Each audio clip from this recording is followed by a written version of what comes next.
ডোমকলে অভিযুক্ত ধরতে গিয়ে পুলিশের ওপর হামলা, পলাতক আজমত শেখ।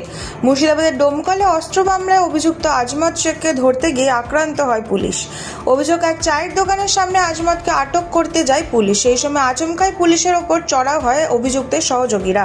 পুলিশকে মারধর করে আজমতকে ছিনিয়ে নিয়ে পালিয়ে যায় তার দলবল।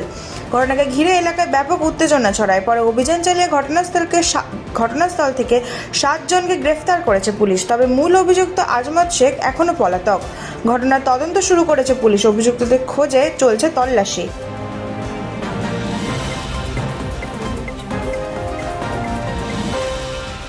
বেলেঘাটায় দখল হওয়া পার্টি অফিস ভাঙলেন জমির মালিক। কলকাতার বেলেঘাটার মাঠপুকুর এলাকায় রাজনৈতিক উত্তেজনা।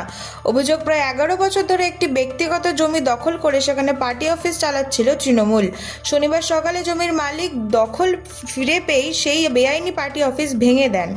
ঘটনাকে কেন্দ্র করে এলাকায় চাঞ্চল্য ছড়ায়। পরিস্থিতি সামাল দিতে ঘটনাস্থলে পৌঁছায় ট্যাংরা থানার পুলিশ। উপস্থিত ছিলেন বিজেপি নেত্রী অর্চনা মজুমদার। ঘটনাকে ঘিরে শুরু হয়েছে রাজনৈতিক চর্চা।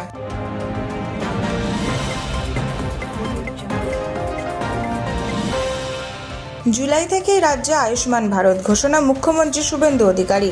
নবান্ন থেকে স্বাস্থ্য সংক্রান্ত সাংবাদিক বৈঠকে বড় ঘোষণা করলেন মুখ্যমন্ত্রী শুভেন্দু অধিকারী।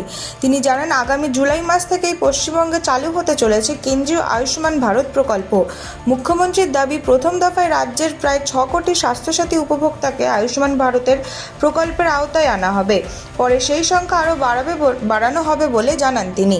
মুখ্যমন্ত্রী বলেন, জুলাই থেকেই সাধারণ মানুষের হাতে আয়ুষ্মান ভারতের কার্ড তুলে দেওয়া সম্ভব হবে। পাশাপাশি যারা নতুন করে এই প্রকল্পে যুক্ত হতে চান তাদের জন্য বিকল্প ব্যবস্থার ঘোষণা করেছেন তিনি। এদিন আগের সরকারের সমালোচনা করে শুভেন্দু অধিকারীর অভিযোগ, স্বাস্থ্যক্ষেত্রে কেন্দ্রীয় প্রকল্প নিয়ে অযথা বিরোধিতা করা হয়েছিল। তবে বর্তমান সরকার কেন্দ্রের সাথে সমন্বয় রেখে রাজ্যের মানুষের উন্নত স্বাস্থ্য পরিষেবা নিশ্চিত করবে।